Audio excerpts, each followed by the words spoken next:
kind of want to give people more time to pile in, but at the same time, I do want to actually get some work done. Sorry for that. Okay. I think I'm gonna have to end up yapping about my game for a hot minute if anyone piles in. I know I kind of just, like, did not really warn anyone. I kind of just decided, like, I was watching Cake do a stream earlier today. It was funny because I was, like, actually kind of at work. I say that in air quotes because I work from home. But, yeah, Shelby was doing streaming on youtube.com while having her videos in the background and sort of doing commentary on them. I hope that my sound levels are okay, because I just realized how loud I set this. I can just turn it down. What the fuck is wrong with me?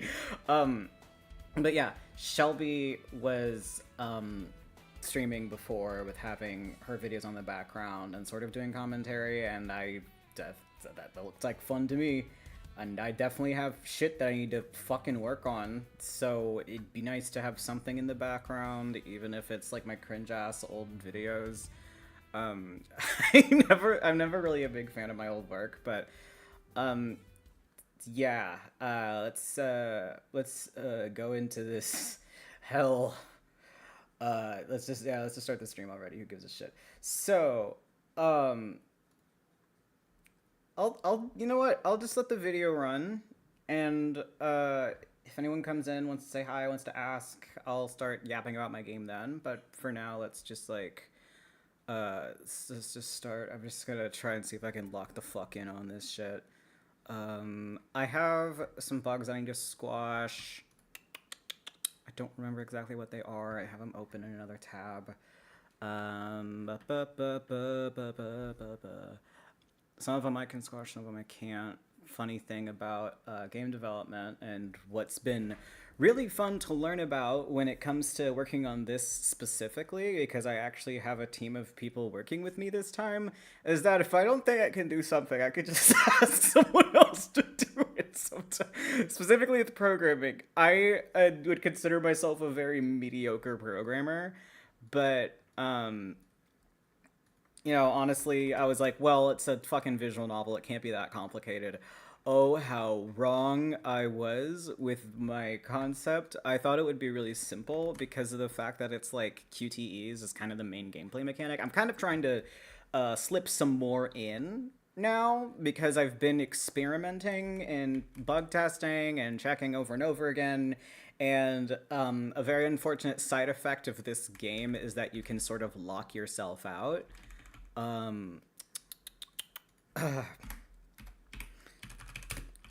So something I've been wanting, that I was floating around in my head,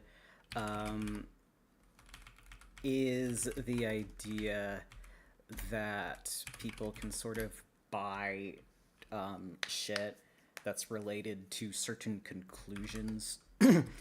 I've been very adamant about not really sharing that much with this game because it's a mystery game, and like I don't really know how to market that because of the fact that it's like, well, you don't want to spoil people on like the solution to the puzzle, but at the same time, it's kind of a part of how you're supposed to sell people on games is like, you know, actually showing the game. So let's try to get this shop put together. I was going to... Right, I was going to test the shop idea. So actually, would it be better to test it with Deja since she already kind of has it? Oh, there's like a tell here somewhere, and that's where the shop comes in. It's not here yet. Okay, Deja Purpose tell. Let's see.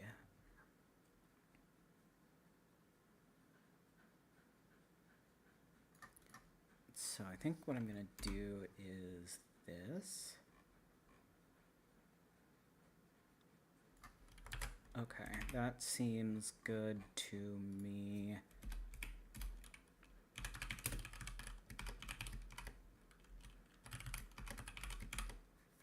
Oh yeah, since I'm about to lock in, I might as well just... The Case Study of Vanitas is a manga created in 2015 by Jun Mochizuki, the creator of Pandora Hearts. It's a vampire action dramedy series following Vanitas, a vampire doctor, a doctor that specializes in vampires, not a vampire that's a doctor, but I don't blame you, that's an easy mistake to make, who wants to save vampire kind from their curses, even if it costs him his life, which, spoiler alert, it will. Knowing this information at the very beginning is a great hook that gives the entire series this underlying tension of when does it end and why. It's kind of like The Great Gatsby or Sherlock Holmes, where the main character, while being something of an audience surrogate, isn't entirely who the overall story is about. It's more about the budding relationship, characterization, and the inevitable tragedy with a much more interesting through line than... at least The Great Gatsby. I'm sorry, I fucking hate classic literature. Noe was specifically sent to Paris to look into the Book of Vanitas, a book believed by vampires born under the Crimson Moon to be the creator of all curses. He was told by his teacher to look into it, but it's also personal since he lost some important people in his life to curses. Despite all this, Noe doesn't want to help him, and it's for one very simple reason. Now that I think about it, I'm famished. Enough already. You're so annoying, it hurts. And he's right. Vanitas is a fucking obnoxious garbage can. He's rude and self-serving and runs away from his problems and French, very French, my god. By all definitions, this is not a character we should be rooting for. He's like 600 miles away from being a Tumblr sexy man. But unlike those entities, I want to see him happy, which feels wrong. He's an asshole, especially to the people around him, and why is he so terrible to the people around him? That's the plot of the video. Vanitas forces his horrible morals onto others, and here's why. More like if there is a brick that gets chipped, I get a headache. If the steam pipes are backed up, then I am also backed up. Nothing sexy. I'm just going to ignore most of that and put that down to your female hysteria. Moving on. So, before I get into this, I want to extend a small thank you to people who are fans of this series. I obviously don't interact with it on every social media platform, or in my case, watch interactions. While I can possess a fandom degree of love for something, I just don't engage with fandom much anymore. I have a 401k, I'm too old for that shit. Before getting into Vanitas No Card, I was pretty into Final Fantasy XIV, and I will just say... those bitches are some of the most delusional people on the planet, my god. They take a man that has literally killed millions of people, destroyed planets, enslaved civilizations, and defended him to the ends of the earth because he was a little sad about it.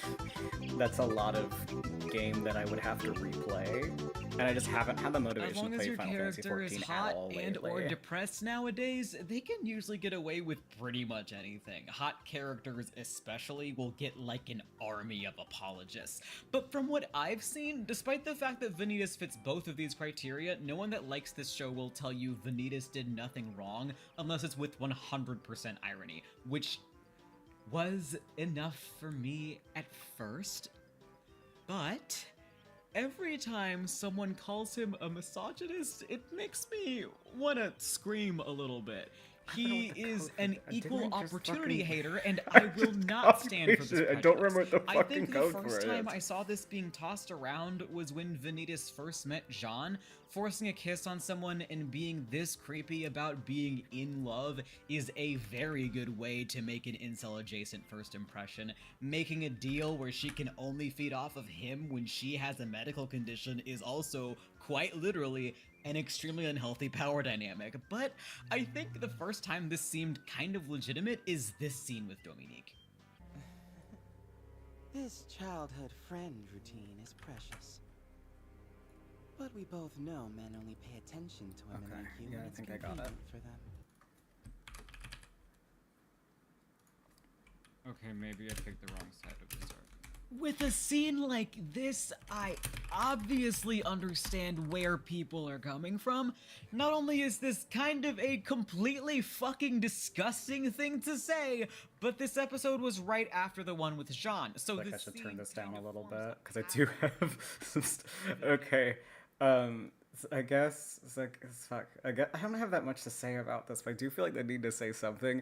I feel like I have this really cool tendency to be like what I'll do a lot of the time when I'm writing a script is that I'll have like, okay, so this is definitely my opinion on something, and I have to justify it one way or another. Like I have to make it clear why I think the way that I think. And you know, just to get people understanding. Like it's not really a matter of like I'm right and you're wrong. It's just more of a matter of like no one's gonna understand what the fuck I'm talking about when I have like a really crackheaded take unless I go into a lot of depth on it. So I just straight up was just like I can be very contrarian too, and it's like, well, I don't think Vanitas is a misogynist. Let me like rewatch since I'm supposed to do that for a video essay anyways. And then like that scene happened in like episode 5, and I was just like, oh my god. The Jean one was like uncomfortable, and like the kiss. And it's kind of like one of those where I didn't realize that it was uncomfortable until I got someone else I knew to watch it, and they're like, "Oh my god, this is so good." But like, why do you ship Jean and Vanitas? this is fucking terrifying to watch with the fucking forced kiss in like episode 3, and I'm just like, I promise you. I promise you there's a very good reason for it. And I'm really, really bad at explaining why I like ships a lot of the time, and I also have a hard time accepting that sometimes the answer is just, I like it. Like, there isn't always a lot of complicated stuff to talk about whenever you like something. And that's totally fine. There's nothing wrong with that factoid. Oh fuck. I didn't realize every time I fucking minimize it, it's just gonna give you a fucking black screen. But yeah, I work backwards sometimes because I work so much off of memory at first and then do the research, because usually this is like let me like double check. I might be actually wrong about this, but I feel like I need to double check my portfolio for lack of a better way to put it. Yeah, I usually will, like, everything I make a video on, I've already experienced it before I even thought about making a video. Usually it's like, I know that I like this, and I know I want to talk about this thing, and this is what I remember thinking about it. And then I'll watch it again, and then my opinion changes, and then I get really mad. That's all the stages of grief that I go through. Really, it should just be watching it with fresh virgin eyes. But I don't want to dedicate my time to something that I don't know if I'll really care about it or not. And that's a totally different... I ended up in space when I was trying to just talk about why I know that this scene was like so painful to write, and I felt like I was like trying to navigate my way out of a fucking what is it? A gladiator's pit to try and justify my takes. Oh god. Something that also, sorry, before, just the one last thing before I get back to starting at like playing it. Something that I will say kind of bothers me about this video and how people treat it. Well, A, it's the fucking thing that put me on the map, so of course I love it in that sense.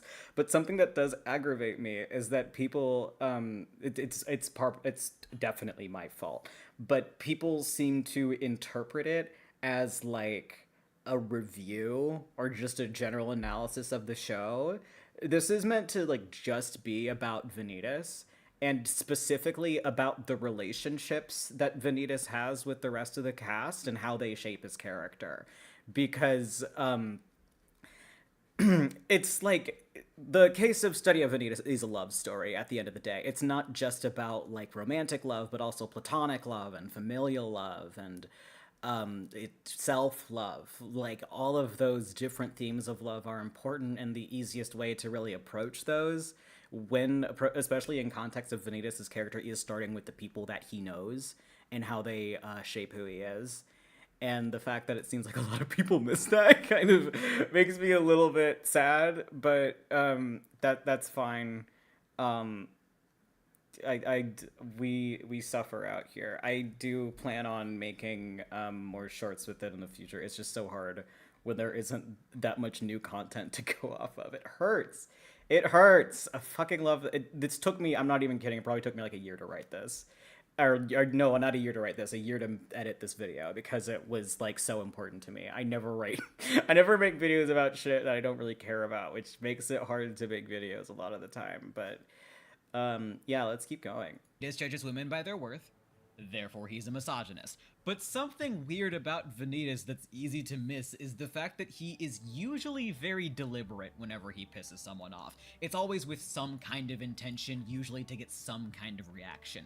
It's not really anything personal. It's a skill that he utilizes and takes pride in, because finding the exact way to make people lose their cool to get the result you want is not easy, especially since most people just don't trust him to begin with because of his reputation. Whether it's because he's bored, or he wants someone to slip and reveal something, or he wants someone to focus on him because it's the wrong target in a fight, Vanitas doesn't always say shitty things just to be shitty. It also drives me insane. Mansplain, manipulate. Oh my god, let me just turn this up. I need to turn it down. It drives me nuts that people make fun of the way I pronounce Vanitas. Can I say it was actually kind of good? Like, Understanding Vanitas' world perspective. Kingdom Hearts has a Vanitas, and they pronounce it Vanitas. Fuck you. Her to distance herself from Noe.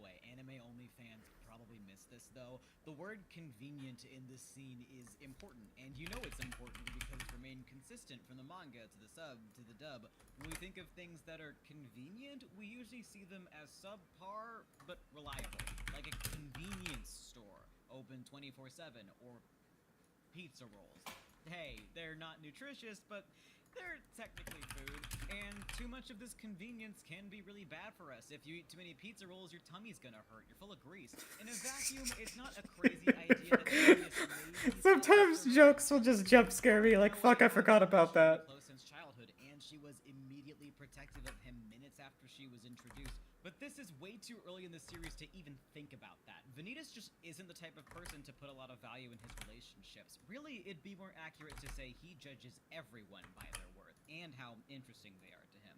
He specifically calls Noe out because he's shown that he's strong, and later on in Jevedon, when things get dicey with Dante, he's ready to kill him if need be. Dante even hints that he has a problem with commitment issues, saying that he's surprised that Noe's lasted this long. The real reason why Vanitas calls Dominique a convenient female is to help her realize how subservient she is to Noe. I see why Noe turned out so soft and naive. If he grew up with someone like you, it makes sense. See, when shit like this gets skipped to the anime, it gaslights people into thinking the whole series is bad.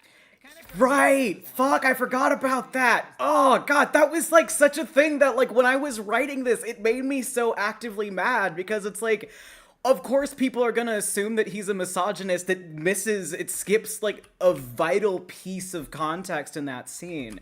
Because without that, like, the entire meaning is just gone. Like, it might as well just be out the window and just be like, haha, this is another scene to show that Vanitas is a dick. And it's like, no, he's a dick with purpose. Like, the whole pointing out the naivety was supposed to make it clear, like, I'm being an asshole because I'm trying to warn you that you're making a bad choice and prioritizing the wrong person. You should be prioritizing yourself, not this guy that doesn't give a fuck about you. Like, ooh, the shit made me so mad when I realized that when I was editing this. Context is important. It highlights why he sees their friendship as toxic and bad, and it's because it made Noe soft. Vanitas isn't saying this because he's jealous, he's saying it as a warning. In his eyes, codependence is a poison. Knowing someone is counting on you doesn't just make you weak, it makes you stupid. He knows this from experience, of course. While they have a strong bond, Vanitas doesn't perceive it as a healthy bond. That convenience comes at a cost, the price being Noe's freedom to act without concern for much of anyone else, and frankly, Dominique's freedom for the exact same reason. Noe is a bit of an airhead that blindly wanders through life because, to be blunt, because of Dominique and his teacher, he's never really had to think about the consequences of his actions outside of them. Dominique is a convenient female because Vanitas feels that Noe can always rely on her to coddle him whenever he makes a mistake or fight his battles when he chooses the wrong ones. It's this closeness and the possessive flirtation that makes it clear that she's overly fixated on a man who just does not see her that way. You're about to finish. Can you please take off my collar? Vanitas sees Dominique and Noe's relationship as a government, not just getting in his own way, but getting I'm sorry. That scene's still so fucking funny to me. Something that this is dumb. I'm still like I'm still gonna do like some Pride Month videos. Like no, not video, that full length videos, but like shorts. And someone asked me to do one about Vanitas, which is like, oh my god, duh, I should have done that in the first place. But the funny thing to me, like whenever I look at people's headcanons about Vanitas and like how like, oh my god, Noe is so gay, or like everyone's bi, I'm like, Noe is the most asexual character that I have ever seen. Like there's a difference between like being repulsed and being disinterested and just having this overwhelming level of apathy, because it didn't feel like he was trying to like dodge the obvious attempts that Dominique was going through to seduce him. He was more just like, it's fucking like that one fucking, what's that one meme with like Light and Misa?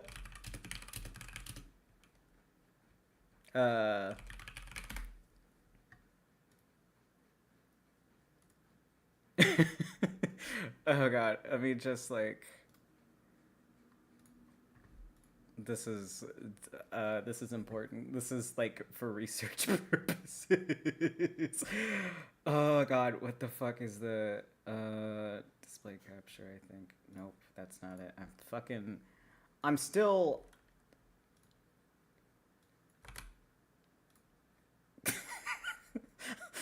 This is just the fucking. This is straight up just the fucking Dominique and Noe scene to me. It's just the entire fucking. This encapsulates Noe's character to me. Like, it's just like when it comes to his sexuality, it's just like, I don't fucking care. Doing everything you can to offer me pussy, and I'm just like, I don't fucking. Can't we just like wash the dishes every once in a while? Is that so complicated?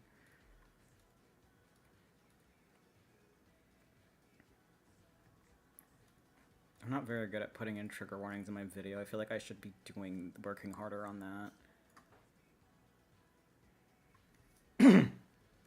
So, when I first set out to make this video, I had what I thought to be. Oh yeah, for some reason this one was really hard to find. Let me fix that. Vanitas is through his relationships with who I'd consider the other three main characters, Dominique, Jean, and Noe.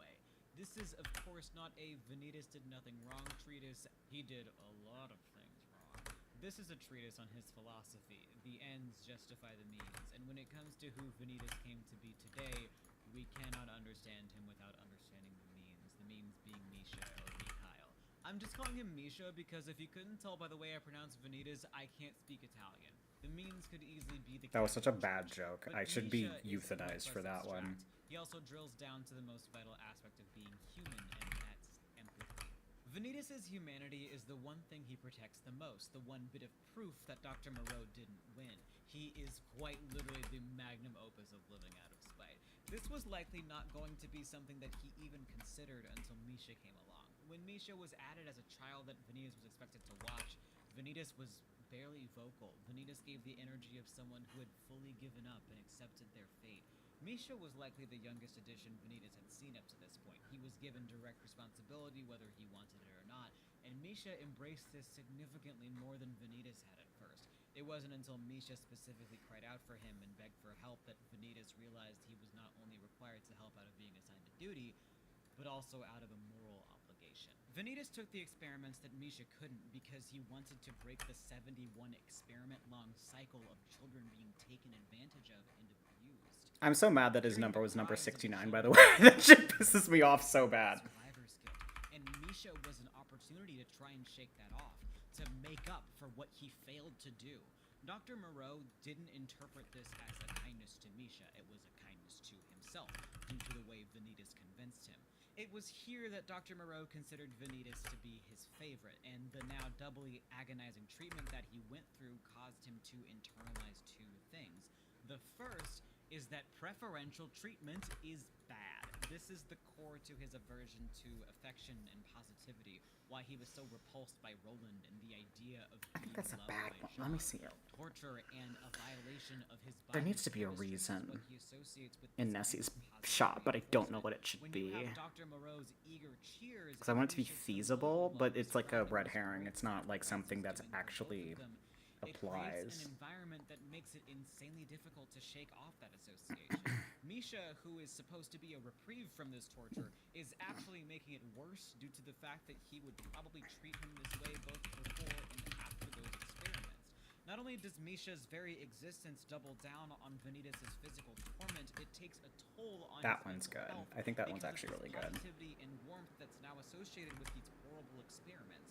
The second is, of course, that preservation is bad. This will be more important later when I talk about Jean, and it's clearly a trauma that he's still trying to shake off, but Misha is an abuser, and a very transparent one at that. Now, I understand that saying this about someone that's like 12, maybe 14, might be seen as controversial. He's a kid. He's going to cry when he's hurt. Some things that he says or does might not come across as bad in his eyes. Alois Trancy could walked so fucking Misha could run. I just realized that. So much fun to watch you two battle it out. Go ahead, let your rage and hate take over. This fucking drove me. I remember this episode driving me nuts too. Driving to kill me? You know this is all your fault, big brother. This guy sucks. I love Misha, but he sucks.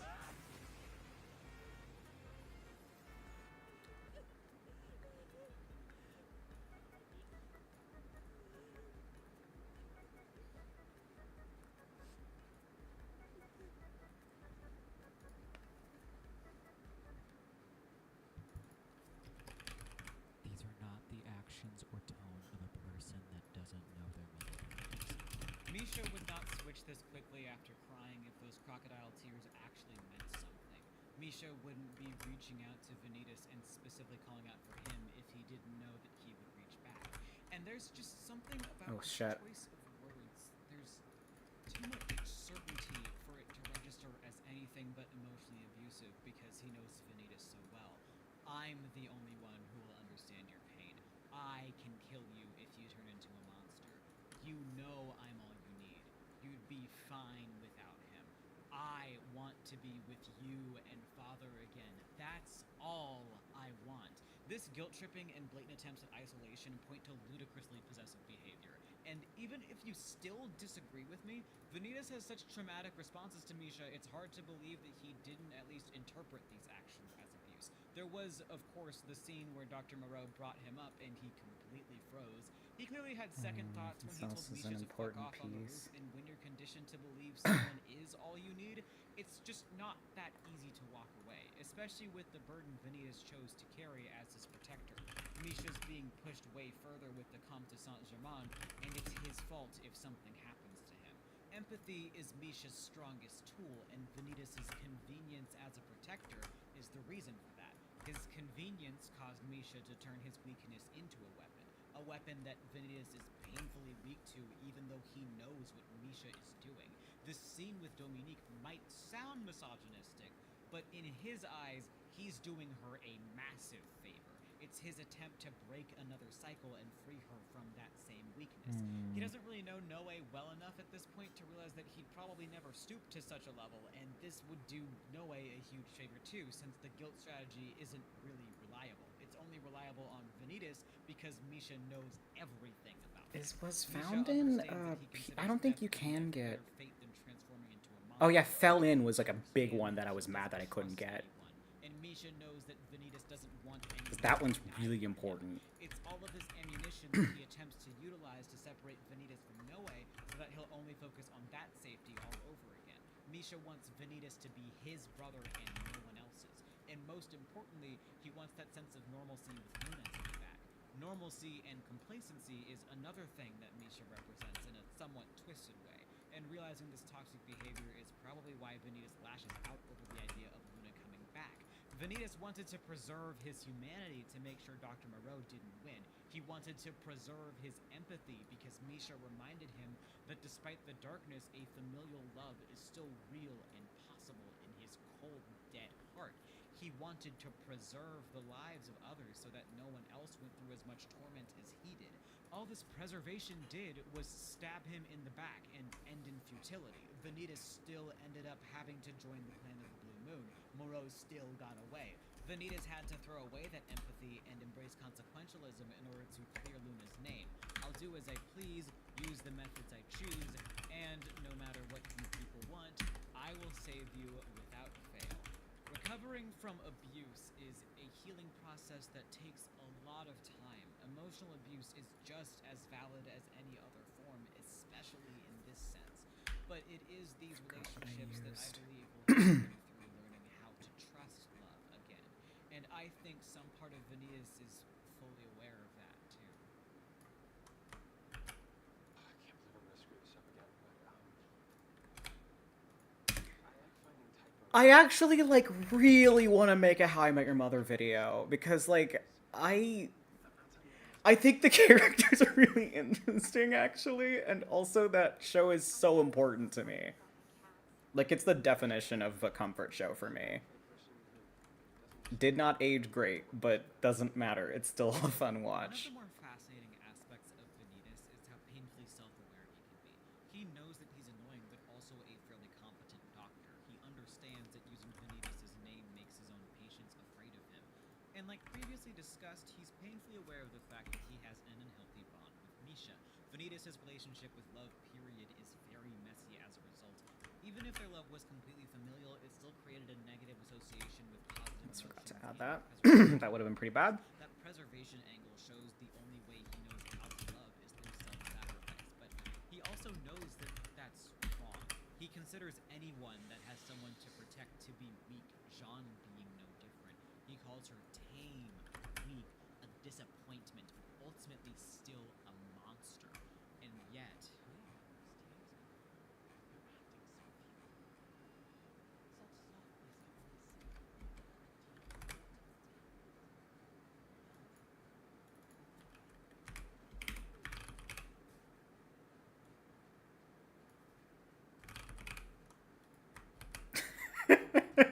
So fucking gross. Now I wish to witness every facet of your being. Some Papa's secret is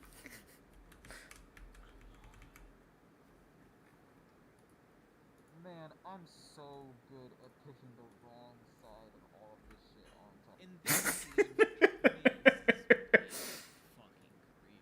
He's manic over the physical feelings that Jean made him feel over one kiss and how flustered she becomes as a result. It's straight up jarring, especially juxtaposed with the literal sucker punch she indirectly served to her through his bluff. But the key thing to keep in mind here is at this point, Vanitas had already won and gotten everything he wanted. He cured the curse bearer, kept I feel like I use such a... I'm trying so hard not to do like a video essayist like intonation, for lack of a better way to put it, where it's like da da da da da da da da da da da. Like I feel like I'm speaking in Simlish when I try to do that. Hi Cake, yeah, I am stealing your format. It's different because I'm coding. It's okay, artistic liberties. Oh god, I'm fucking. Ugh, I'm also, it's getting really tilted actually over fucking content stealing because like, I don't know if you saw it. I don't know how many people saw it. I don't fucking, cause it's down right now, but, I did like a God tier video, like a God tier short for Leo, and fucking Mold Beat, copyright claimed it, and I got a strike. Oh, it's too I'm so sorry. Thank you for letting me know. I was afraid that it was drowning out my voice, so I'm like, let me tone it down a little bit. I toned it down too much, apparently. And indirectly, this scene had also solidified Noe's obedience and reliability. While Vanitas was lying, I hope you're and doing being an well. asshole I hope over you and over enjoyed again your in this time fight, not, remember that more often than not, he having has a work reason today, for I'm it, assuming? and this Is it- fight was no Is the video Love talking over can me now? make Because us I'm afraid kind that of it is. irrational, though, and I know it's hard to believe, but I do genuinely think this was supposed to be love at first sight. Vanitas just decided on this as a reward because he figured there's no way he would have had this chance again. Yeah, There's I'm even tilted, a dream I'm like fighting quality it, to but- Vanitas' toning when she first takes off her hood in the manga that tells Whatever. that story, if not just the fact that Jean is beautiful. I have absolutely no interest in the type of person that would fall in love with me is an interesting line that both alludes to that distrust of love, Okay, but also cool. touches on his dog shit self-worth. Vanitas is confident that Jean would never fall for him, and it's important to keep in mind he specifically says the type of person, not that he's not interested in love at all. It's that point to doing it self-sacrifice for angle that we have Cosmin? to You keep can't in our talk to minds him while we enough talk to about really get Vanitas and it. Jean as a couple. Both of them have a lot of parallels when it comes to how they see I guess love. I can they also both edit think it they and, don't like, deserve shoehorn some love. They more both show affection love points through you can protection. gain. And it's this seeing himself in Jean that makes him so interested in her in the first place. He saw himself in Dominique too, but I think the reason why he treats her differently, besides the fact that he just thinks Jean is hot, is because Luca is still young and Vanilla still sees him as I hate it when I relatively laugh at my own defenseless. jokes. So I feel the like such a parallel is narcissist a lot every deeper. time I do. It's so direct that he even gives Jean the same. Everyone message does. he Oh, gave okay, all right. Point of defense, and the two high key points I've been trying to make, and I keep forgetting to make a short about this. One, I played Kingdom Hearts when I was a kid. When they say Vanitas, it said Vanitas. Two, I read the manga like day one. Like, I did not like have any context from the fucking anime because I did not watch the dub first. I watched the dub second. And I'm just like, please understand. To me, everyone else is wrong. I feel like I'm in the Berenstain universe. It's terrible. Oh my god. They were I first. promise I I'm promise right. I'll know Everyone you're the else one is who just will make it come insane. true. It has to be me. There's nothing to worry about. This deal, ironically, shows how unconditional his love is for her. He knows that he'll have to kill her one day, and he doesn't care. He still loves her. I'm not sure what's more incredible about this line, the fact that Vanitas did I was so even- willing hold to on, be how much so did I edit vulnerable with her Happy's? and indirectly reveal something so private, or the fact that Shut Jean didn't need an explanation and is just grateful But for like, his willingness when to euthanize her. Japanese, This is they actually what also makes her say realize that his love hamburger, for her is some hamburger. fucked up form of real. They say cake, cakey. Some things are just different because of the Japanese accent that Jean they finds have, this or as a like the source way of that comfort. katakana It's works. I clear by mean, the end of the Gévaudan arc that this promise is something that she values intensely. It's weirdly kind of poetic how Jean's warped perception of the world perfectly complements Vanitas's to the point that she can see what no one. oh fuck. Hold on. My fries are fucking ready. I got oven fries and timed them very, very poorly. Do I still have that? Okay, yeah, I'll be right back.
made my fries too crispy.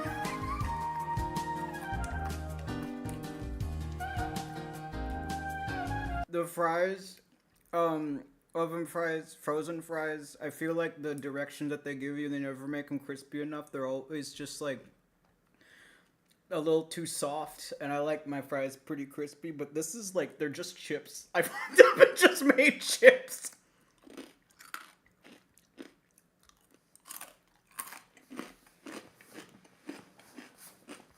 If I'm sorry if I'm chewing too loud.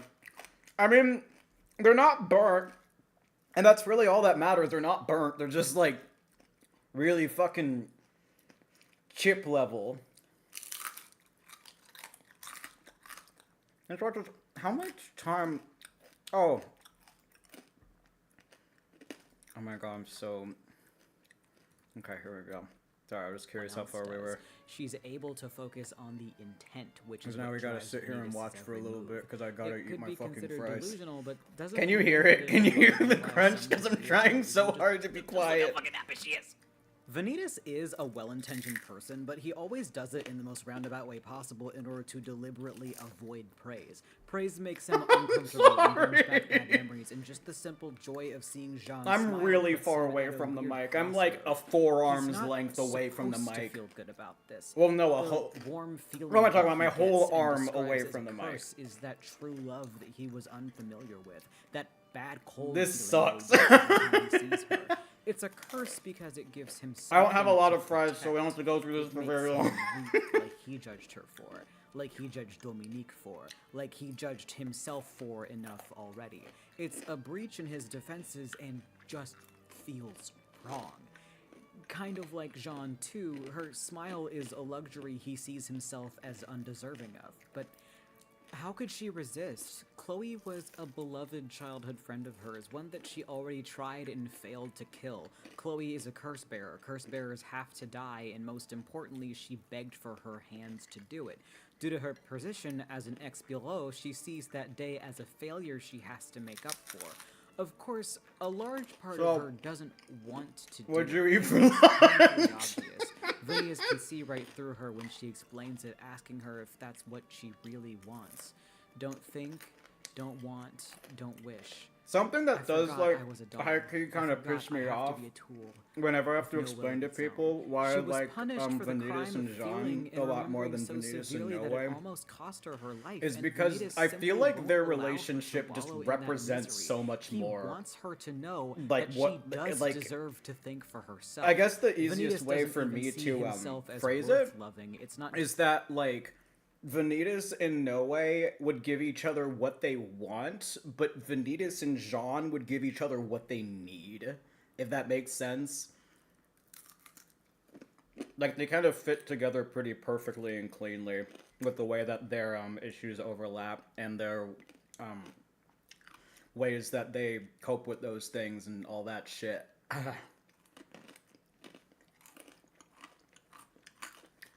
Or I feel like an insane person. I'm sorry. I'm really trying so hard not to make this because an he's afraid of it, ASMR. but he's also afraid of leaving people behind with. I sort of don't grief. really prescribe to Vanitas that knows either, he's destined to die. It could but be a few that's weeks, it could admittedly be a just few like my years, own But he issues. knows that his life is that, much like- shorter than anyone else's.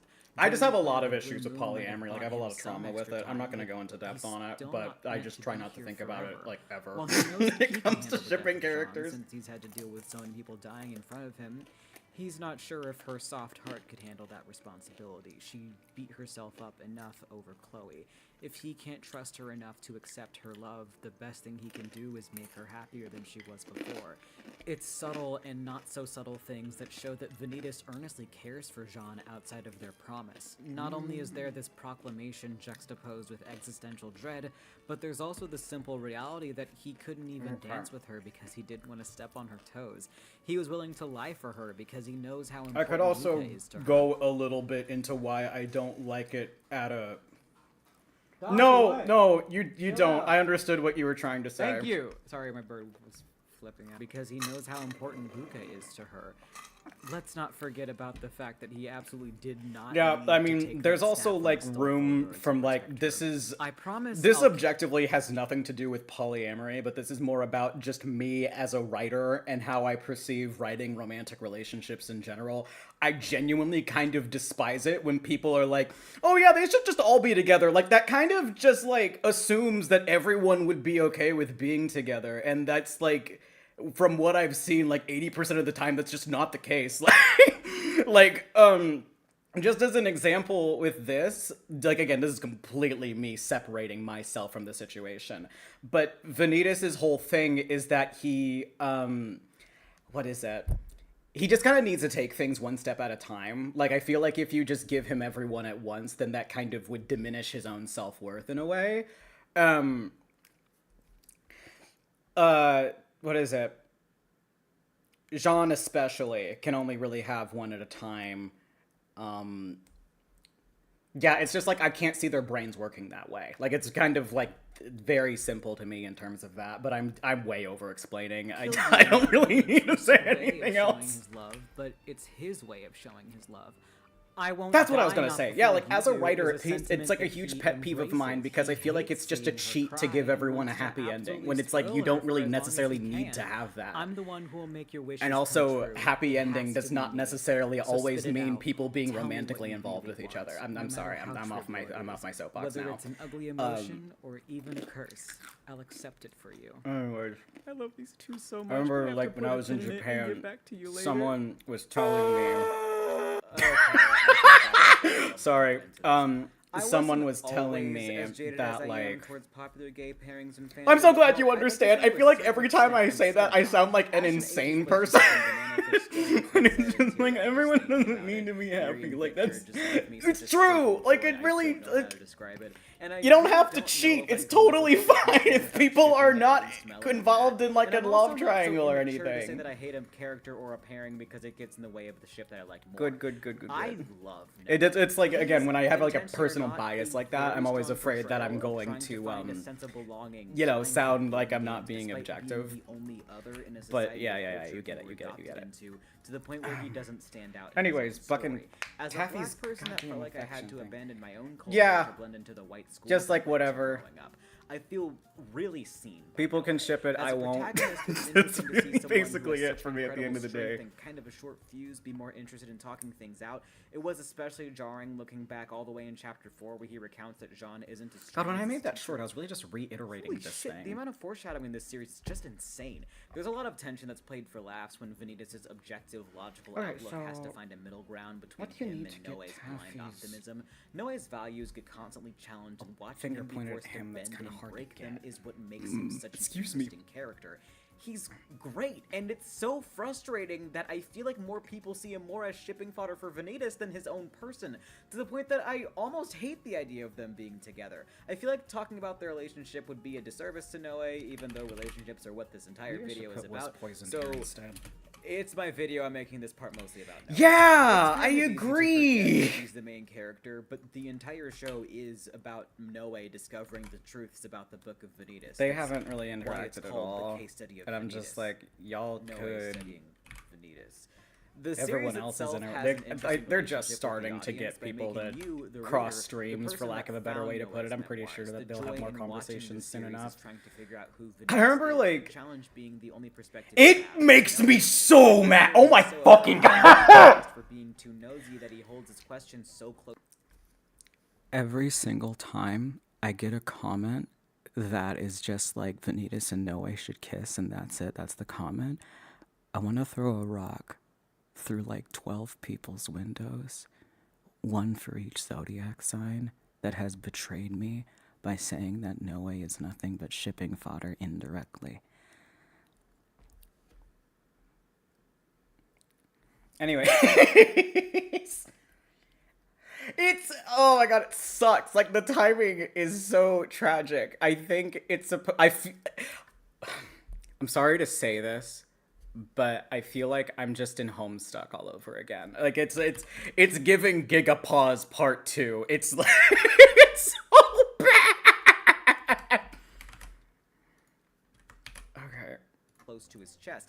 A delightfully It's frustrating infuriating! I don't know what to dynamic say! between even more answers even closer to his chest. So it's really easy to empathize with Noe, since both of you have to read. I'm exaggerating, obviously, for comedic effect, but it's crazy. It's just so... It's baffling to me. Like, in the he's last chapter he's out here, he's a episode of the guy. anime, it almost feels like it's leaning towards being about Noe as a puppet in his teacher's plans and the journey in trying to figure out how to be cut from those strings. The more that Noe discovers about the plan of the Blue Moon and the true intentions behind Saint-Germain, I can't help but feel curious. Maybe I shouldn't have been like, yeah, I want to make a fucking video game. But because he wants to. Game design is my prison, not my passion. And letting himself okay, what else did I need? The series starts with Noe admitting that he'll be killing Vanitas with his own two hands. And while I feel like the series is alluding to it being a cyclical thing for Vanitas, since love and death are very big themes with his character, Vanitas killed Luna so that they can die. Yeah, exactly. I'm just like, they're individuals, and they should be celebrated as individuals. I can't help but feel like Mochizuki is. Like, I know this is kind of a weird thing to say, and this is definitely something that there's room for a lot of infighting on. Oh god, I should have one for Taffy here too. But, how can you say that you like the ship if you only like the characters as a ship and not as individuals? Like, that kind of is like a one thing that kind of drives me crazy. There was another thing about shipping that you reminded me of that just, like, also tilts me a lot with the individuals thing. Because, like, I mean, I already made the point here, but it's like, you need to pick one or the other. People should talk through fighting throws the first punch. They're the fuck ass, it's no way, and I love it. It's like, it's so much like, well, I tried. Oh. Yeah, okay, that's what I was gonna say. I was really tempted to say this in the video, but I felt like it was gonna be a little bit too far off, and I would end up going on like a 5 million year long tangent like I am wont to do. But something else that infuriates me is that that was what I was originally gonna say about why I don't really ship Vanitas and Noe that much. I feel like you have to change their characters too much to make them work. Vanitas is afraid of love and, like, afraid of receiving love, and Noe is afraid of expressing it. And you could tell because the first time that Noe even tried, like, normally, Vanitas was like, don't fucking touch me, I never want to see you again. Like, he was really aggressive about it. And that's something that a lot of people tend to just sort of dismiss and woobify when it comes to, like, trying to ship them and do, like, content of them. It's like, oh yeah, Vanitas is so soft and sweet. Like, Vanitas is like a tsundere, and like, Noe is such a ooh baby, and it's just like, Noe could body Vanitas, and I know because I've seen him do it. And he will. He's done it once. He'll do it again. And Vanitas, this whole thing, it's not just like regular tsundere shit. It's like legitimate trauma that he has to get over. Like, people just don't fucking understand these characters like I do. That's why I don't really read fanfiction all that much. Every time I do, I just get mad that they're wrong. That they're writing them what I would consider incorrectly. And it's like, that's such a mean way to put it. It's more just like out of character. Yeah, like that. Vanitas is a tsundere in the fact that he's like, most tsunderes are like, so silly, and then will like slap you. Vanitas is a tsundere in the fact that, you're so funny, and then he throws a fucking hydrogen bomb at you. Yeah. Trick me? What if Noe will be killing him to try and prove his loyalty? What if he's not even the same reason why I fucking hate Ratio and Avengers so much. Anyways, no, Dominique could have been writing this as a forgery to cover up for Noe the entire time. You see, all of this shit that Noe has going on is so fucking interesting and fun to speculate on. It's so much more open-ended with the hidden message of this being his writing and he barely talks about himself.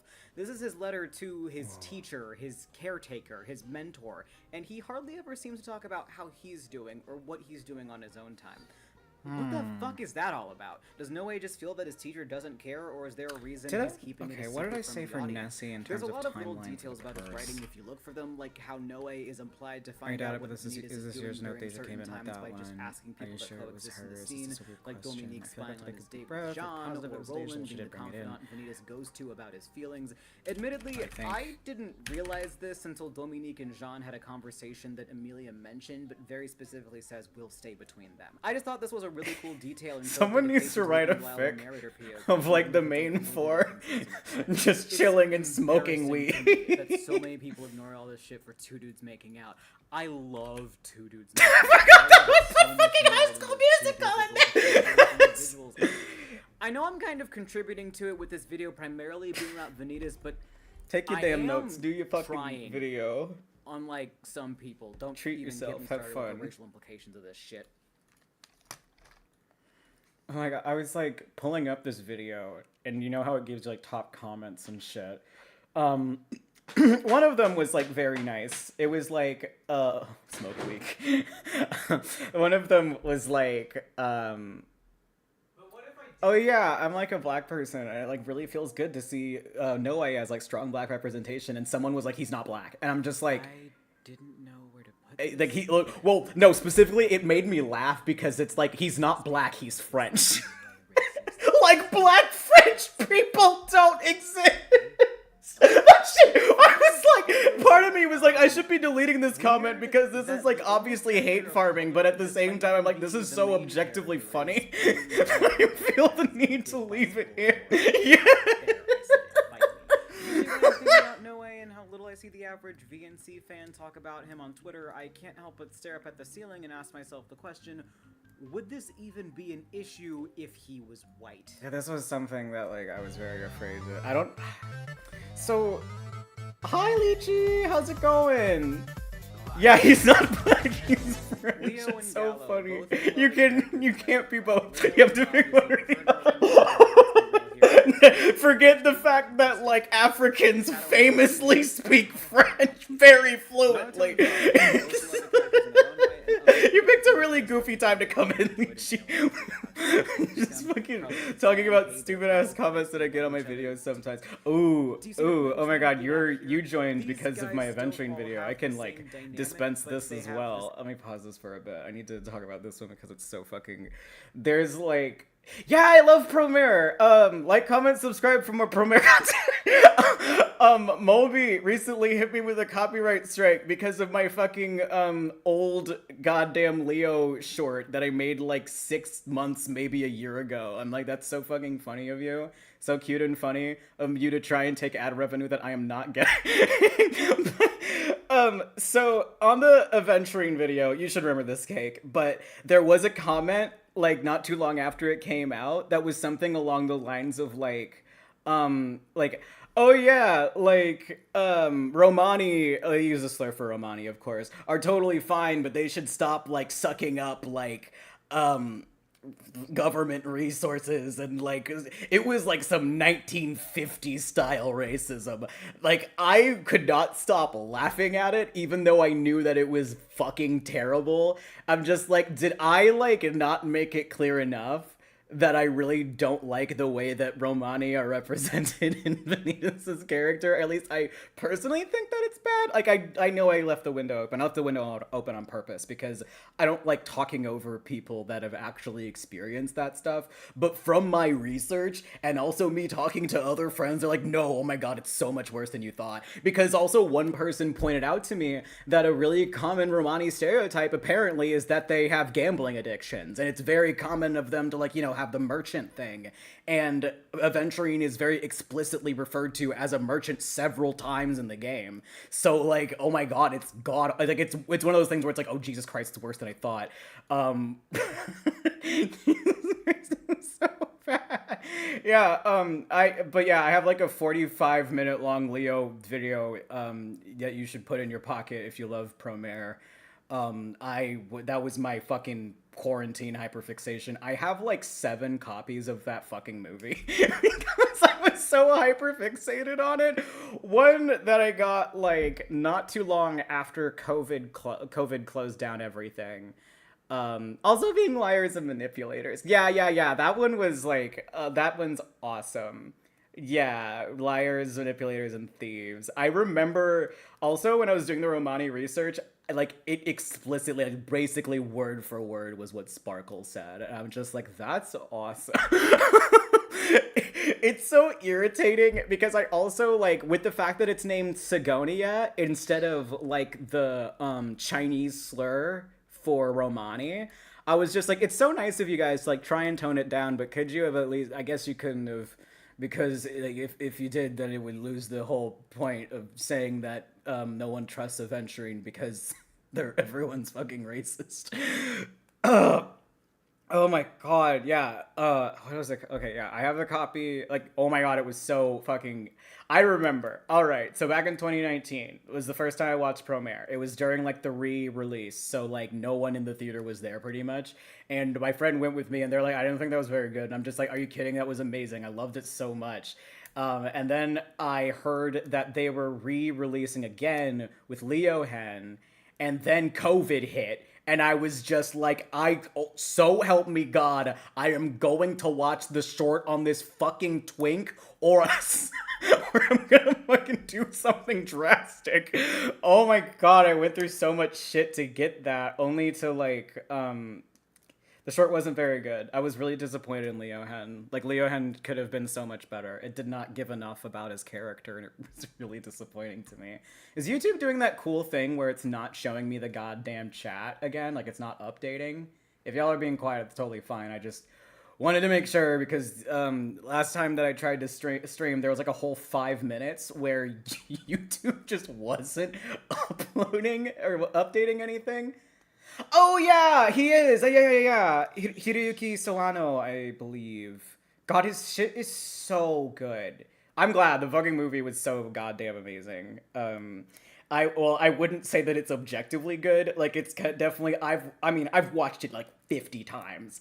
I am at that level that if you showed me the movie with it completely muted and no subtitles, I could probably recite it word for word. I love it. If you stop to think about it for a little bit, it's objectively not great. It doesn't matter because it's a fun movie and it's not meant to be art or anything. It's like one of those where it's kind of like, this is what it could have been. I spent way too much money making a cosplay for him. I do have a Leo cosplay that I wear sometimes at conventions. I really need to like redux the wig though. It's really fucking ratty and terrible. But I wanted to be special and get a, like, obviously he wears pleather/leather. It looks slick as hell. It's beautiful. But, you know, at the time, Promare was super fucking popular, so everyone and their grandma was gonna cosplay Leo.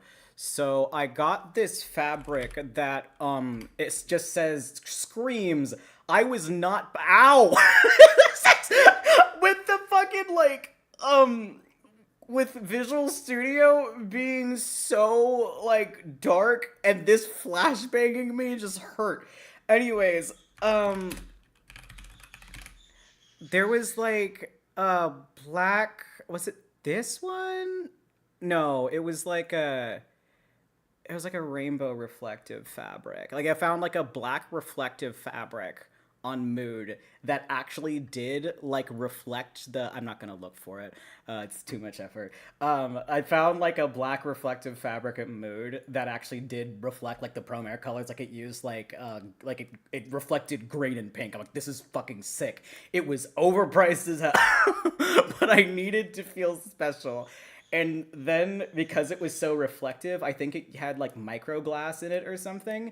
It was, like, someone, like, one of my friends was like, let me see what happens if we take a picture. And then she used the flash on it, and I was just, like, literally, like, this glowing beam of light. Like, that one meme of the guy, like, sitting in the restaurant that's just, like, irradiated of a human being. I was supposed to be working on code. This happens While every the time I gods try are to usually more stream enjoyed and than the code. press, I that just get doesn't so mean that distracted a and have love such a good and time fan base chatting for with those my preps viewers, doesn't God forbid. exist. In fact, on average, I'd say that the enjoyment ratio is like 60-40, depending. I have definitely seen popular fan pairings with the individuals having a higher gap in the number of fans, but never as big as Vanitas and Noe. It's What like the to the fuck point was I- Noe doesn't. Oh yeah, I was seem gonna to check what she exist said to about the most fans person and outside of edit it a shipping. little bit to I make think it another aspect about this something that, that makes could it actually especially be painful to me, a besides deduction the for obvious race Taffy, thing, is right. the fact that their dynamic is genuinely pretty compelling. I want to love these two together the same way I love Shadow and Sonic, because there's so much to go off of. Noe helps Vanitas establish a greater sense of self-worth and understand. Oh my god, what the fuck? Dottie? Dottie, you okay? I'm sorry, I have to fucking do the we'll be right back screen again. Dottie's screaming. And I need to make sure that she's not fucking just being Dottie. 1 second.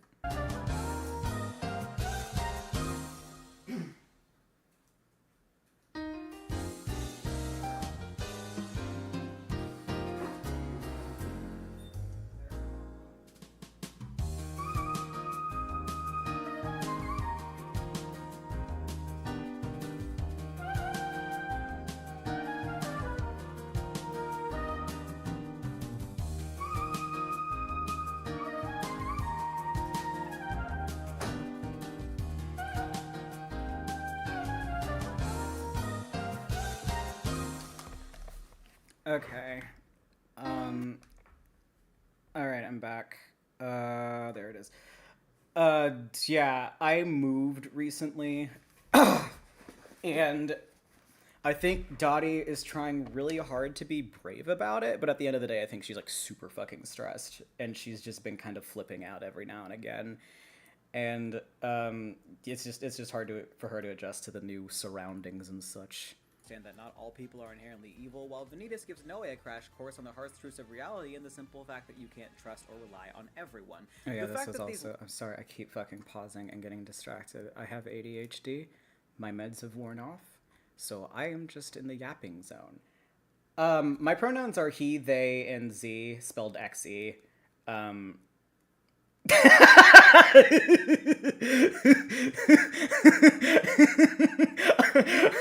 I'm sorry. I'm fucking. The icon has been the explosion meme GIF since I made this account. I didn't know what to put, so that's what it is. Part of me is like, I should probably change it at some point, but no, I'm not going to. So yeah, I was gonna wait also until I had some drive for this. Actually, you know what? It's not a bad time to test anyways. I need to like make sure that I can actually get this and it's actually a rewarding system. So, I need to hide coding hell. So my game that I've been working on for the past like too long, I will simply say, is I know I'm gonna be skipping through this because I've played it like 6 million times. So this is Spotlight Paradox. This is a mystery visual novel where you can be wrong. So basically how it works is that there's 3 different suspects and you can pin it on whichever one and it'll still treat you like you're right. So like, let's say for this mystery, you can say like, the true culprit, there's obviously a true culprit, but if you pick the wrong one, it's still going to keep going. It's like, okay, yeah, you think Nessie did it? Then yeah, sure, Nessie did it. Let's keep going with that route. You're playing as Mortimer, who is a vampire hunter, who is also an actor, and has like crippling anxiety. So you basically have to coach him through like giving people sort of like a visual context, for lack of a better way, body language. You have to give them body language that accompanies the words that you're saying in order to make it so you just come across the way that you want to come across. There's like so much shit. There's so much setup. This is supposed to be the demo case. There's a reason for that. So let's like talk to Taffy real quick, just as like a quick example here. Guess some of my favorite actors. I have so many questions I want to ask you. How'd you get into acting? How did you move here? Are you an LA native? How'd you meet Nessie? Party, friends, acting workshop? Taffy grabs my hands and looks into my eyes with such unapologetic wonder my anxiety just melt away somehow. I just gotta pick one question, one deceptively personal question. And all you can do is lie. Okay, right. And like this thought process is always going to be playing in the background whenever you like have well, not always, but generally speaking, when you have like a dialogue choice you need to make. And when you have at the bottom, while you are sorry, I got too excited about the QuickTime event. Oh fuck, that bug isn't fixed after all. I'm gonna fucking... Okay. It only counts when it's... That's so weird. I gotta log that ticket. But, yeah, so there was text at the bottom of the screen that's, like, basically supposed to give you a hint as to what will give you the quote-unquote pass. But even if you fail, it's not like you're going to, like, be docked for it all the time. Sometimes you might, like, miss out on some evidence, but sometimes you might get new context that you wouldn't have gotten originally. Failure is really just like Mortimer is like, I wanted it to sound like this, but it ended up sounding like that kind of thing. And when you talk to people, God, they have so much to say. They have so much to say. That was on purpose, but Jesus fucking Christ, they have so much to say to each other. There we go. And then sometimes there'll be words that you can click on, and you'll get more context for the rest of the mystery. I totally thought that there was going to be something else in there, but apparently I remembered. Here we go. I heard a splash. Cosmo wasn't that drunk and stumbling around. Might have fell in. Cosmo fell in, or Cosmo was pushed in. And, you know, fucking, what the shit? Oh, I keep finding bugs. I keep finding bugs. No! But yeah, it's basically it. You like collect phrases that you can use, and those phrases can be used to sort of like make deductions on stuff. He's talking to Taffy right now, and the thing was, what was the fucking dialogue choice that I made? I heard a splash, so I ran out to see what was going on. Okay.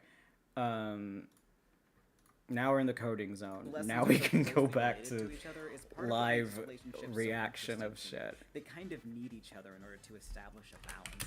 And in a way, this push and pull helps characterize Noe a great deal too. He hasn't given up on Vanitas despite everything he's seen him do. Oh my God. Vanitas told him that he doesn't give a shit if his best friend since childhood dies in front of him.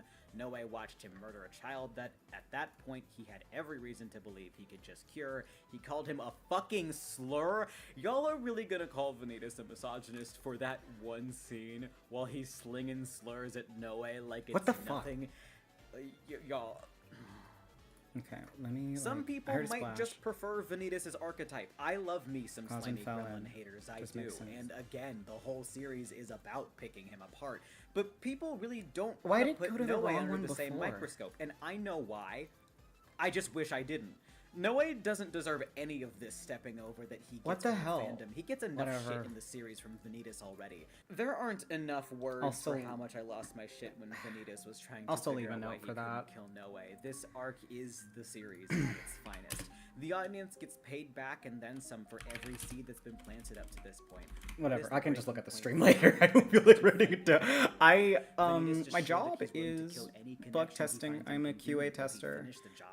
Every time I have to bug, that I find super every time I have to point out bugs, I cry. Calls back to an early line where Vanitas said that he knows he's weak, so he has to treat every fight like it's life or death. It's this and the intimate knowledge of how Noe fights that makes this not only extremely tense, but extremely heartbreaking as well. You can feel the pain when Vanitas has his dagger to Noe's throat, trying to figure out why he can't kill him. He's trying to find out information that he's protected with his life, part of the reason why he's clearing Luna's name in the first place. What I'd call Vanitas' self-imposed life's purpose. The reason being, obviously, that Noe is the first person Vanitas actually likes being around, to the point that he's giving up on manipulating him. I fucking love Deja so goddamn much. Say goodbye to his only friend. I accidentally popped off so hard with Deja's design. He knows Noe wouldn't leave him willingly. He's given him so many reasons to, and he still hasn't. The core of Vanitas' perspective and approach towards the world is ultimately freedom, the freedom of independence specifically.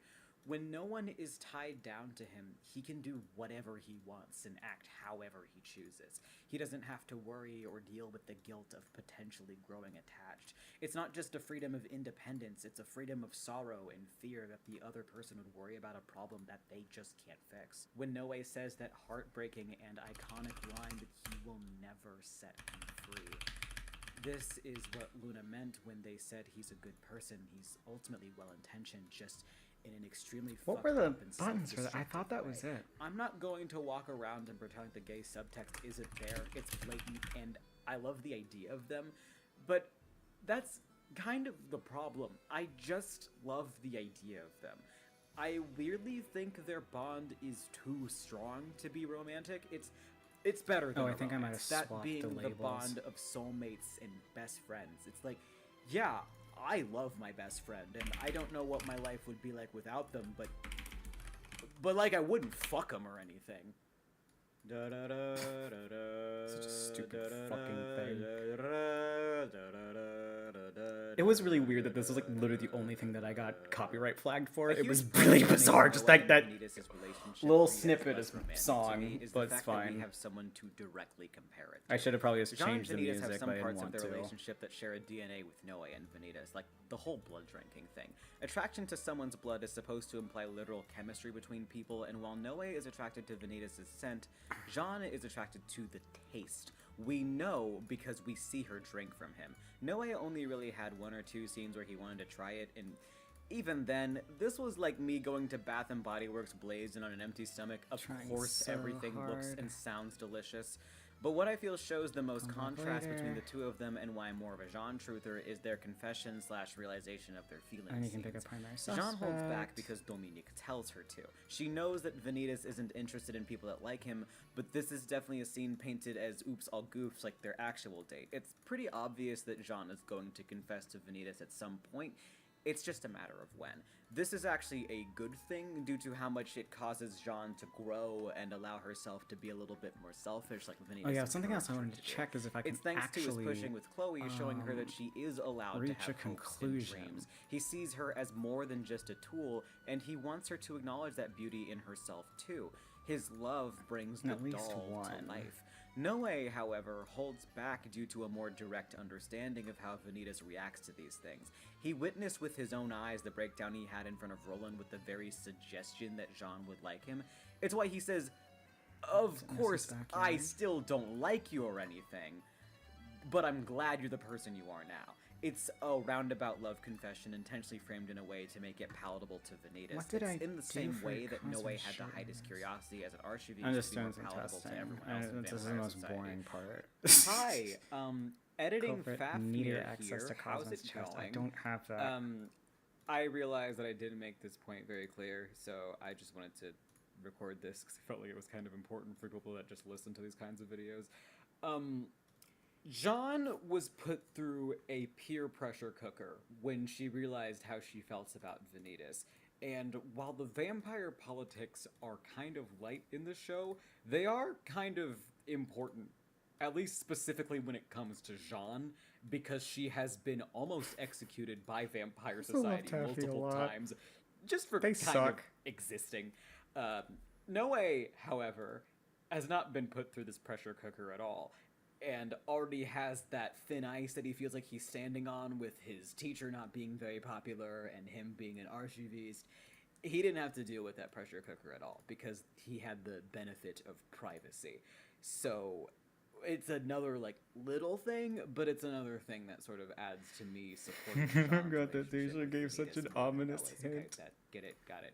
Good. I'm definitely not saying don't Without drink someone's being blood without their permission. seen. It's a bad moral to follow, especially when it involves something as I personal need to as add a someone's memories. sprite to It's that, just but it's another literally layer of fine. this parallel that makes me like Jean more. Jean's implies growth and hope, while Noe's implies stagnation and fear. Jean sees her telling Vanitas as something that has potential to go well, while Noe can't seem I to forgot what that imagine adds anything good context happening for. for either of them. Jean's It might have realization been and drive talking confess to is something Nessie, Luca if and I remember Dominique right. hate, but she still embraces it. For them, it sounds crazy because Vanitas is, well, Vanitas, but on a much greater Does that scale, add? heroes aren't meant to I fall. feel like this is probably the Loyal most and duty annoying bound blunt doll, rotation and to this is watch the right first now. time I feel like I should add like Realizing this, fucking Dominique Family Guy ultimately funny stops moments in like fighting another it because corner. she realizes her I think friend it'd be is really starting to funny. finally enjoy. Jean and Vanitas have this really cool thing going on where they solve each other's problems with expressing love due to their different forms of self-sacrifice. Vanitas will do anything to make Jean happy, even at the expense of his own happiness. If Jean confesses to Vanitas, even if it will make him viscerally uncomfortable, he will agree to going out with her. I am almost certain Exactly of the that. way it should Tell me what you be. really want, no matter how trivial it is, whether it's an ugly emotion, or even a curse. Or even a curse? And what did he call his feel? Thought he's so God, evil. What the fuck? My evil, And evil what little did- bird. Would you get over yourself, girl? And what did he call his feelings for Jean again? Victim's death. I know it's wrong. Jean, Oh, fuck. Yeah, that's where... Why isn't that in the... Well, I guess I'm fixing that. Oh, yeah, you can't really see. feels like it's trapped in a vice. Yeah, there's like a really important like piece of deduction that has been hard to get, See, while y'all were which is like wanted to hide the wound, and like this is such an obvious place to put it. The shirt was buttoned up after that. I don't know why the fuck I didn't put that there. And even if Not she has to be a little in aggressive about it, she reason is list. going to make that happen. It is and he'll accept this is it. technically available to play right now, but it Noah's is realization buggy as in- hell. This is a confession. I'm not even gonna think about fighting it. Vanitas probably isn't into Noe, but Noe is definitely some degree of into Vanitas. Noe's realization and confession is something that Dominique would likely verbally destroy him for too. Okay. But he keeps it between the Boss two Baby of them. 2 back he in tailors business. it to a digestible format for Vanitas in order to avoid challenging him. This confession doesn't allow Vanitas to grow and emphasizes Noe's conflict-averse nature while What the foreshadowing that fuck? What giving was up wrong is with this talking about before? letting Okay. go.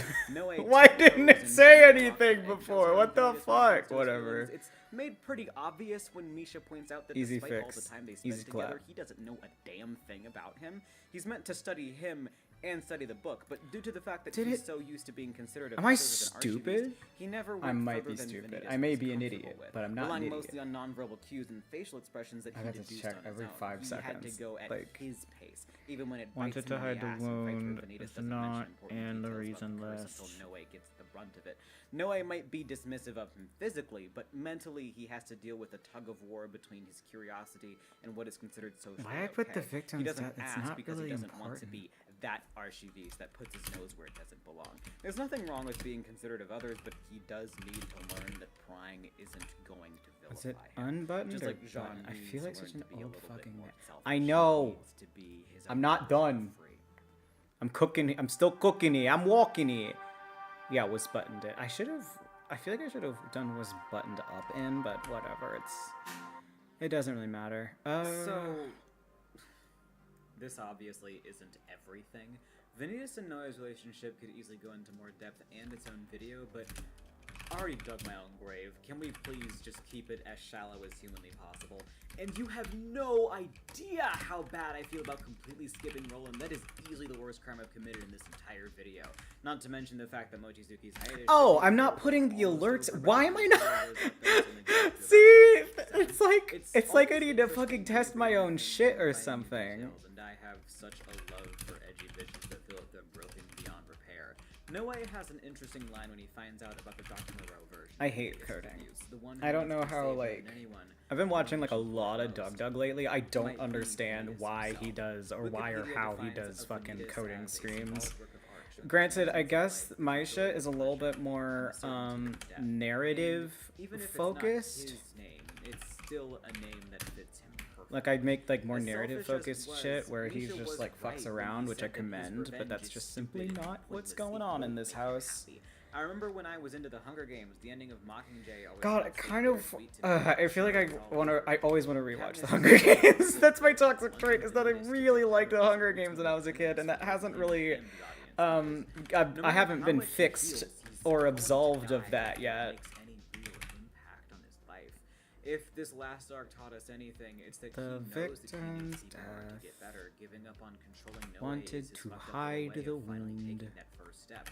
And even if it is kind of a pointless wish, I still really hope that those connections heal him. It's a subtle thing, but everyone getting around Vanitas to see if he's okay after Misha tried to stab him really... I remember when I said this was about bug fixing. Yeah, deadass, my fucking mic just like died in the middle of fucking working on it. Your boring ass. No. Speaking of I don't want to watch it. I'm watching my fucking shit and providing thoughtful commentary with an asterisk. I'm gonna fucking put my adventuring video on again because I'm actually really proud of this one. Picture in picture.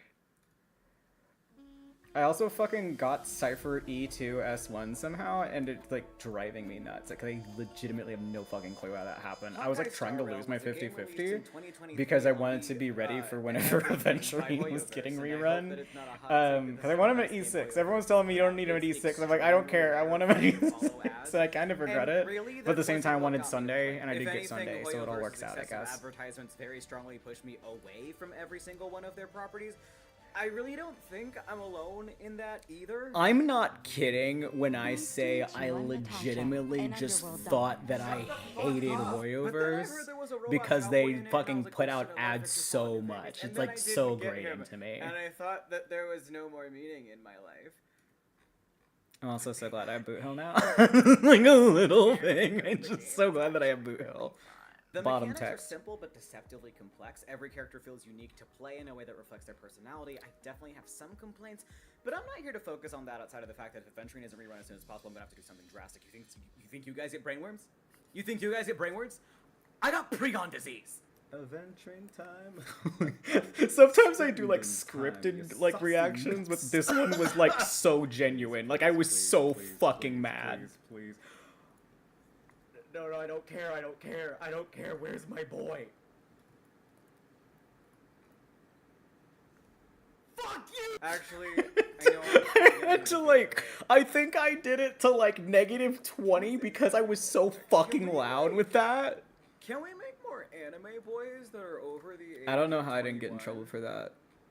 I guess like people didn't I really haven't give a felt shit this at my way old about apartment, so I anime guess that boys makes since sense. Utopia in like 2019. Adventuring is everything to me. This guy reminded me what it means to feel something. I want a honkai on his rail like a star.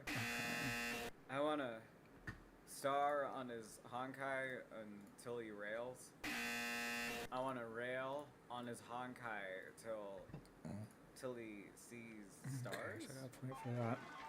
Cosmos by Anyways, it's really Fallon. no surprise to me that Yes, he's Adventuring is cool. one of the most popular Because characters in the game because victim. he's That's the right. best. I'll be honest, I'm kind of shocked he's not number one. It's just so fun. And for Cosmo just likes to watch his plans Where did that comment come from? down, he still comes out on top. He's like the ultimate gaslighter to the point he even gaslights the audience. yeah, it just he sees his fell life as into your worthless, chest, but he whatever. wants to survive more than anything. Or does he? He loves being lucky and cherishes the goddess that gave him that luck, but he also sees it as a curse. Or does he? Fuck, was that He where I was doesn't gonna mind go? being used as a cog in a machine because it's the least he can do for Was it, being like- spared. Or Said some does crazy he? stuff to say about it. Even with the full picture, his true motivation. And then I can still skip feels all very this, took a unclear. piss, but His to make it. path Oh to yeah, that did add redemption extra really context. considered Nice. Redemption for Adventuring isn't exactly This is what the you'd part expect where you to can get hear, in but trouble. Hey, Are you just I'm wearing more than eyeliner? grateful. Fuck I've off. been figured it out, and in return, he can rail on my honkai, so I star. God fucking damn it! I'm so sorry. It's like that kind of blood orange. This is actually a gorgeous color. I also fucking love Project Runway so much growing up. I did want to be like a fashion designer at one Character point. design is everything to me. It's the first impression of the character, just a teeny tiny little glimpse into whether or not you'll like them. Just as some examples of my favorite character designs. Ralsei from Deltarune. You can tell that he's sort of a shy nerd. I still need to fucking play the new goddamn Deltarune chapters. Screaming and crying and foaming at the mouth. I miss her. Purples and blacks usually I miss my good equate to friend DPS, but Tobias greens and Fox. whites equate to healer. What's All that? relatively accurate assumptions about his character, easily and What did I effectively just get? communicated through his design. I have It's fucking okay for Alzheimer's. character design to not communicate everything at first glance, especially Oh, when right. it's I remembered. I was trying to get be like mysterious. extra Leo affection from points Khmer, with for her. example, doesn't have a lot to tell about their design at first glance. Yes. They're meant to be Give me kind that of a extra mystery. shit. After watching the movie, you learn that all these belts signify the way they have to Can I hold pick back your their brain, emotions devise so some their extra powers don't get out of phrases? control. The What's jabot brought in shows their during soft Cosmo's heart in heart, need to get contrast close to to the their hard victim. exterior. design changes character development. Like how in I think this is a really good idea. I like unironically think this is a great idea because I like was going through this game so much. Oh yeah, you can't fucking see what I have like the game on a separate fucking source, so I keep forgetting to switch back and forth. Control them. I don't give a shit what any Oh god, it's fucking sliding back and forth so much. Before I get into the game, I wanted so badly to make a short about Chaos's design, just the design, nothing else, because I think it's so brilliant, and people have such a tendency to, oh my god, am I hiding my fucking video too? Oh my god, my video is missing, sorry, this is like my first time doing something like this, so of course I'm gonna have some little fucks. Not all my fucks are gonna be in a row. What the hell is this shit's deal? I thought it was there earlier. Picture in picture. That's a live chat, live streaming. Is that it? No. That's something else. Studio. Hi. Here we go. Picture. Why the fuck did it? Whatever. I can't believe the video is hidden all this time. I'm so sorry. I probably sound like everything felt insane probably. But like, what I was gonna say is that I fucking adore Chaos's design in Hades 2 so much. Like, it's objectively brilliant, and I love the fact that it like shows character development so strongly. Like, without saying a goddamn word, it shows how much Chaos changed because of the events in Hades 1, and I think that's fucking awesome. Because like the whole thing that they had was like this whole thing with Nyx being their daughter, and then like them basically being an absent parent and then feeling fucking terrible about it. And then Zagreus goes through all these hoops to sort of reunite them. And then, like, you know, Chaos has a lot of joy and like revels a lot in having that opportunity to be with her again. So, oh god, I feel like I have to also like pull up Chaos's design and zoom in a lot, because again, I have a lot to say about it. I do have a short written out. I keep telling myself that I gotta make it, but like I have a very big tendency to drag my feet on like literally fucking everything, to be honest. 9/11. I can never be normal. So browser, I guess. Is that okay? Yeah. So, something I think is like really cool about their design is that it used to be like, them being consumed by all of the. You can't see my mouse. This sucks. Maybe I should just like. I'm just gonna show you like display capture one. I guess. Is that the right side? I feel like I'm playing Russian roulette, taking this down. Ah, no, it's not the right side. So what I think is like so brilliant about this design is that these faces used to be like at the bottom and like basically consuming them.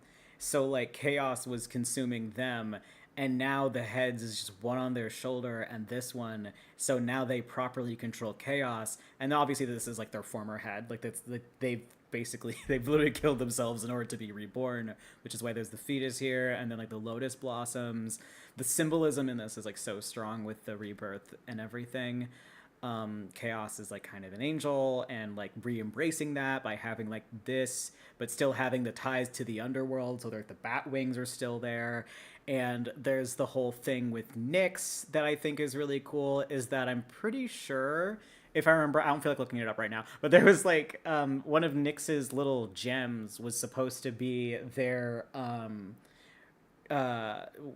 earring, and that was sort of supposed to be like a quiet nod to being connected to Nyx, but like because the fact that their connection is strained and fragile is just a dangly little earring, and now it's the world. Because now it's just the world that they're sort of like aware that they have to do something about, but they're like kind of turning a blind eye to because they have more important things to care about, like Nyx. And if you can't help but notice, the nighttime is now sort of consuming their chest, like where their heart would be. So it represents the priority that Chaos now has on Nyx, thanks to everything that Zagreus did in the last game. So like, I just think that this design is so brilliant and says so much while not saying a word. Like, sometimes simplicity is good. This is a very simple design, but communicates so much about how chaos has grown, but throughout the, like, within the two games. And I don't know if this is still the case. I remember when Hades 2 like first came out or was announced, or like the first time people saw Chaos's design, everyone's like, "Oh my god, this fucking sucks so bad. He's just another, or they're just another pretty boy with like a pretty fucking suit, and it's just so boring." Like, no, there's normally I would agree, but when there's like an actual purpose, like it's supposed to show how much they've tailored and disciplined themselves, it's a very strong and striking design. I fucking love this. Oh my god, I fucking hate people that rely... Okay, that is something I'm never gonna stop being mad about. I fucking hate Hoyoverse because I feel like they've made it so if there isn't like 5 million bells and whistles, it's considered a bad design. And, fuck that. Some of the best designs and most iconic designs can be insanely simple. Granted, I do kind of want to change my VTuber design a little bit. And, oh yeah, since, like, what is that? There is not much going on right now in the House of Blues. I could show a little sneak peek of Taffy's new design. I know that it's been mostly me talking about everything but my fucking game, but anyone says I adore Chaos. Yeah, Hoyoverse kind of ignores all these philosophies when it comes to their design a lot of the time. Like, bare minimum, tell me what... I was gonna add the fucking tutorial. I don't want to stream for any longer than 2 hours because I just never have the spoons, but... What does she do? Her job. Like, what is her job? Wrong. She's a reclusive genius with a capital G and a space station-sized ego. This isn't even technically her. It's just a robot of what she looked like as a kid. She just sends these out because she doesn't want to waste time she could be spending working on whatever project she feels like doing. God, she's so underrated. She's such a fun, simple character. Hoyover's designs are all style and next to no substance, which is perfect for Aventurine's character. Sorry, he loves luxury. He loves I'm a very good streamer. I'm like, since you can't see what I'm doing, and this is like some behind-the-scenes shit that I don't want people to see. Odd, high, or low, giving you a good 50-50 chance, and Aventurine isn't. I remember someone saying that they thought that this was like about like him always having a target on his back, and I'm like that's sick as hell. Like, I genuinely like really like that interpretation a lot. I did not think about it at all, but I kind of adopted that after they said it. I meant to reply to their comment because it was so long, and they obviously put so much thought and heart into it. I just kept forgetting because I had so much to say in response because I was just so happy about their response. I thought it was so fucking interesting. Showing he doesn't need to cheat because he has Gaiathra Triclops, a goddess, blessing him with luck.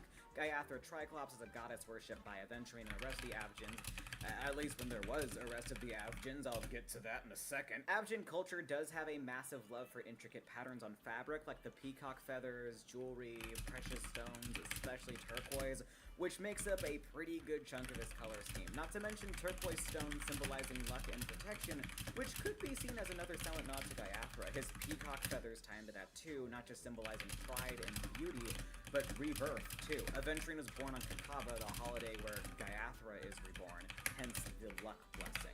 Hence, the really cool symbolic tie-in. His sunglasses are kinda underused, but they should really be more of a focus. It feeds into his poker face and hides his Avgen eyes because they're seen as such a dead giveaway. They're pretty neat. The fur collar and jewelry are important to his design too, since you can say that you're a gambler all you want. It's not impressive unless you're a high roller, and there's very few things that spell wealth and luxury more than all this shit you don't need. All his jewelry with the bangles and rings and earring add on to this too. He's not all talk. He plays to win. It's not just his visual design, but his kit says a lot about him too. I said before that I love how Honkai shows characters with their gameplay, and I really think it's their biggest strength. Chingcha is like if Garfield was really into Mahjong/Balatro, so you're literally just playing her favorite game, Celestial Jade, during combat. Jade is a businesswoman who makes dreams come true if you're willing to pay. Yeah, why did I just why did I make those separate? Why the fuck did I do it? Whatever. So with these things in mind, and how hedonistic and selfish Aventurine not so secretly is, Why is he a preservation character? Preservation characters are, well, Oh, you can about just get. Oh my protecting god, I'm teammates stupid. with Whatever. shields. This is brought up The in more story, but he opportunities to doesn't get really shit, the give better. that But that's kind of how I see it with this game. You need to make sure everything is possible to get at least 3 times, is what I'm trying to do. Because it is. Oh my god, my wife. My wife has such a beautiful, beautiful voice.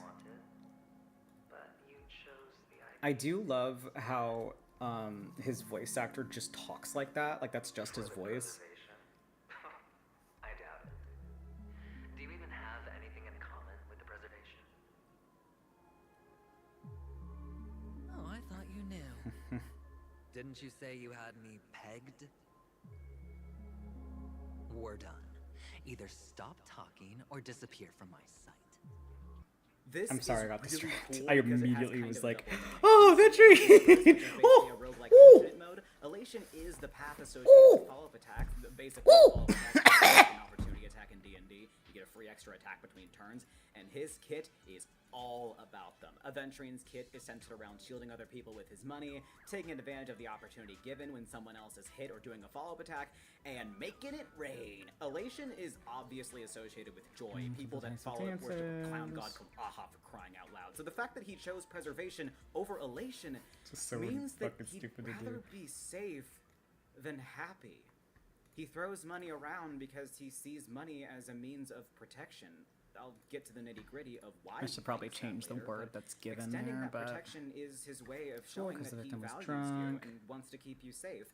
Capitalizing on other people getting hurt or putting did in I work don't think is I checked the kind of a Vampire Hunter's distraction Guide yet. No, I reflects didn't. one of his mantras.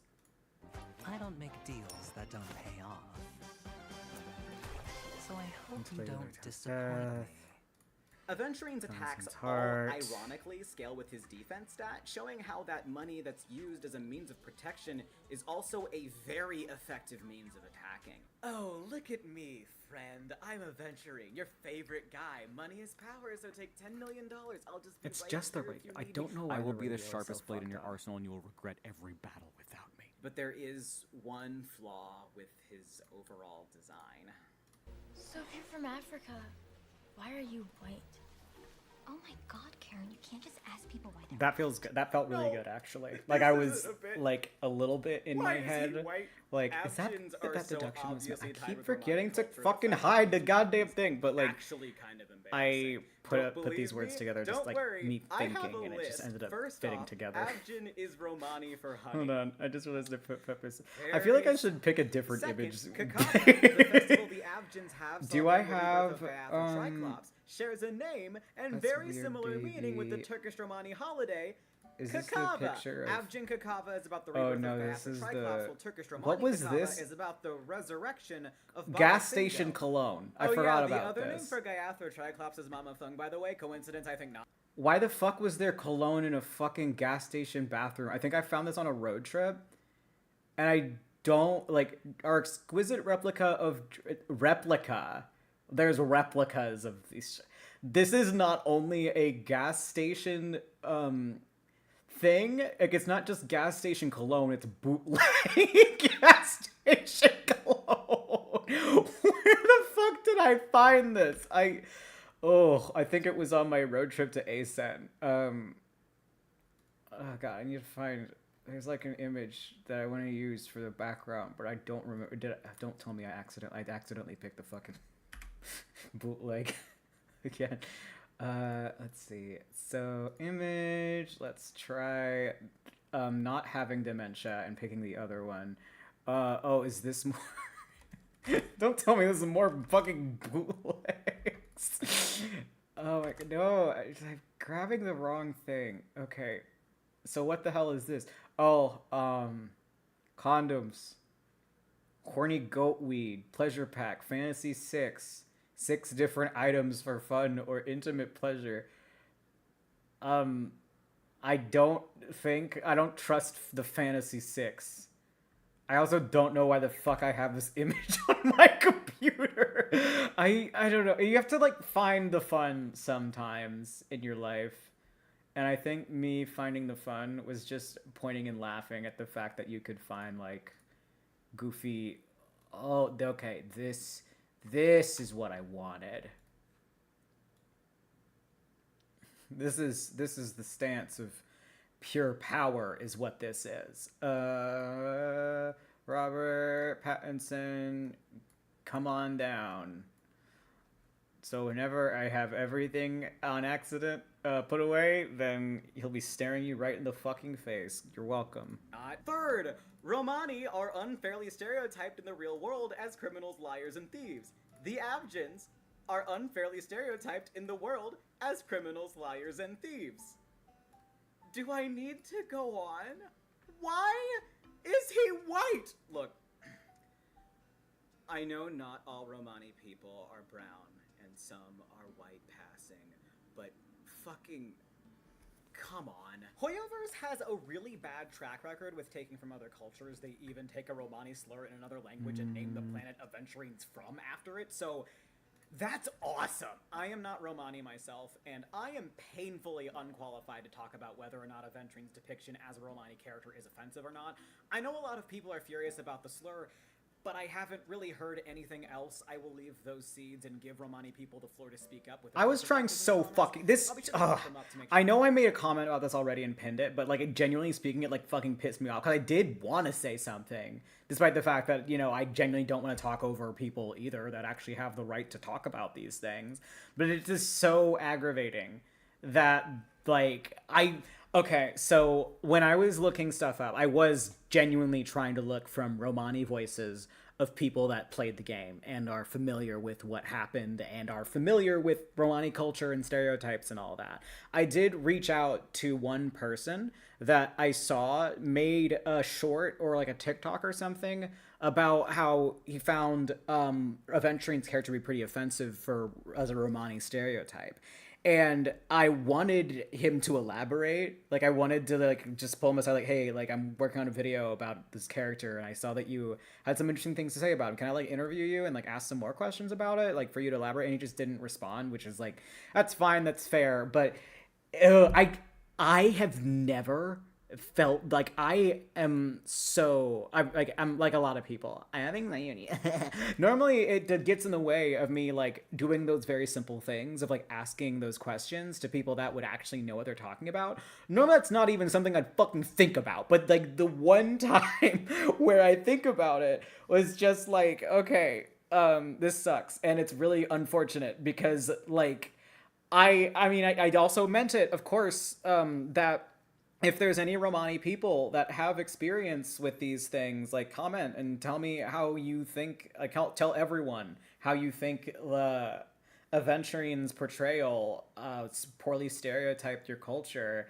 And it really bums me out that I'm afraid that I will just never get that very valuable output, that very valuable perspective. Because the fact that the Romani people are underrepresented and also just from my understanding, a relatively small population. Romani is complicated. The Romani people are very complicated because it's not I feel like it actually is the embodiment of what a race is, because it's not just a skin tone. It's not just where you're born. It's also the culture that you grew up in, the people that you're familiar with, the family and the nurture. It's both nature and nurture is what race truly is. And the Romani people are really highly are really excellent examples of that, because Romani don't just come from one specific country. There are some Romani that are from Turkey. I think there were some that were from Morocco that I saw. Obviously there are Romani people born in America for now. But